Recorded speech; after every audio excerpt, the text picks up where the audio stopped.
It's the final in the now poorly named Star Wars franchise, The Rise of Skywalker. Now, as you are watching this video, the movie will be coming up to its 1 year anniversary, but as of writing and maybe recording, this movie has only been out for about a month. This movie is the last in the Skywalker saga, and it's meant to be the answers to all the questions you had in the last movie and tie all the other films together. And does it? Well, let's take a look. The movie starts off with Kylo Ren fighting on Mustafar, and he obtains a Sith wayfinder, which leads him to a planet called Exegol, where he finds out the Emperor has survived and is building a fleet of Star Destroyers with Death Star lasers.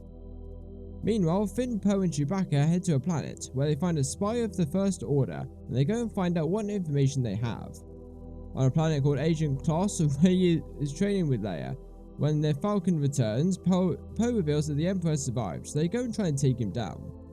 They go to a planet called Passana, which gives them a dagger, but it's in Sith text, and C-3PO wouldn't translate it, so they go to another planet to have someone else extract the information for them, resulting in C-3PO having his memory wiped. Elsewhere, Kylo tracks Reys and the others to the planet and invades it, unknowing to him that they have all boarded their command ship to rescue Chewbacca, who has been captured. When Ren faces Rey, he tells her that she is Palpatine's granddaughter, but they escape and head to the coordinates of the second wayfinder and the Death Star ruins on Endor. Kylo, however, destroys the wayfinder after defeating him in a fight. Rey leaves Ach-To scared of what she has learned from Kylo. However, after some strong words from Luke, she decides to go and face up against the Emperor herself, and sends a signal to the Resistance so they know how to get to Exegol. The Emperor wants Rey to kill him so he can live through her, and a massive battle breaks out between Kylo Ren, Rey and the Emperor, the Resistance and the Sith fleet. One thing leads to another and the Emperor is killed. Kylo Ren then dies, and after saving Rey's life, she then takes the name Skywalker. Now, I have mixed feelings about this movie overall. I don't think it's bad by any means, because you can enjoy it as a Star Wars movie, but as I've said in my previous reviews, the issues that are in this movie are so great that you cannot watch this movie and not notice it. Things like pacing are a massive issue. The decision to go and fight Palpatine on Exegol was made so quickly, there's no discussion about how bad it could possibly end up, they just did it. Certain aspects of the sequels that were previously forgotten were also brought back up and were mentioned in this movie but were never explored again, like Finn being a stormtrooper for example. I also thought they were going to add some more to it, but they never did. Another thing that didn't make much sense to me is how the Resistance were able to take out the Star Destroyers in Exegol with little to no trouble. Now, when I say that, I know they had the issues with Palpatine when they used Force Lightning on them, but the Star Destroyers were destroyed before that, and in the same way. This didn't make much sense, as they've had 30 years to work on this, and they didn't see a weakness on them, as simple as that. If a number of those Star Destroyers escaped Exegol and were wreaking havoc across the galaxy after the events of this movie, I would be more accepting of it, but because we don't know for certain, as of writing this, I'm not counting it here. However, there are things that don't make sense in this movie, but there are also some really good scenes in this movie as well. Basically, any scene with Leia, Kylo and Rey in this movie, I love the hell out of. I don't know whether I like them more because everyone else doesn't have much definition as far as character development is concerned, but Rey and Leia's interaction whilst training is really touching, and any scene with Kylo and Rey when they interact is also really cool, especially when Kylo tells Rey that she is Palpatine's granddaughter.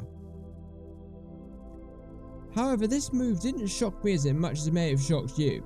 For me, you realise her heritage when she uses Force Lightning on that transport, and then they solidify it by saying it in dialogue.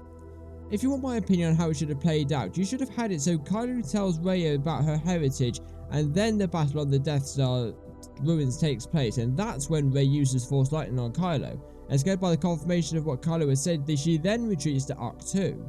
That would have been so much better because you can hear something, but that doesn't mean it's true. And by doing something in relation to that, and proving the truth to yourself, is so much more powerful. On topic of things that should be changed, I think the end of this movie, instead of Kylo reviving Rey and then dying, which leads her to Tatooine and calling herself Rey Skywalker, which I don't agree with anyway because she's not a Skywalker, she's a Palpatine. I think Kylo should have just let Rey stay dead and then taken Luke's X-Wing to help take out the remaining Star Destroyers and then go to Tatooine where he says he is Ben Skywalker. I know technically he isn't a Skywalker either because he is a Solo, but he is still in that Skywalker bloodline, and that would have made the title of the movie, The Rise of Skywalker, make so much more sense.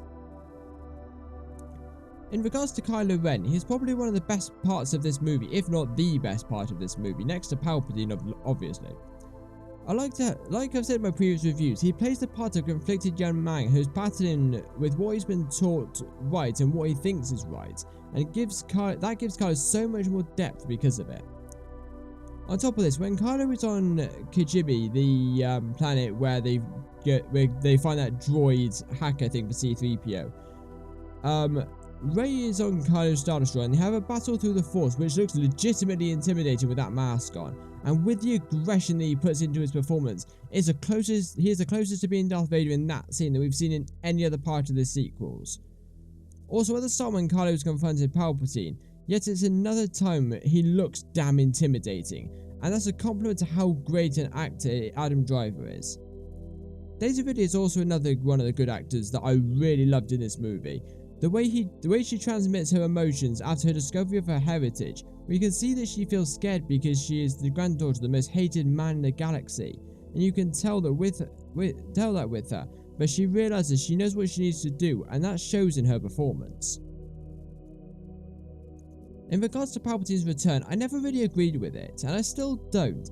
However, Ian McDiarmid did such an amazing job as Palpatine in this movie that I just love his performance from start to finish. He captures the life of a frail old man to a power-hungry mastermind who just wants to destroy everything. So yeah, I enjoyed this movie, and it is flawed as all the other Star Wars movies are, but the difference with this one is that the issues in this movie were so large that you cannot ignore them, like the pacing and the part where they mention Finn's Stormtrooper past but then don't mention it again. It's things that you cannot ignore because they're in the center stage of this. So if you enjoyed this movie, good, so did I, but if you didn't, then I can see where it's coming from to some extent, because it's not a perfect film. And as for the Skywalker saga, this is the end of the road from a galaxy far, far away.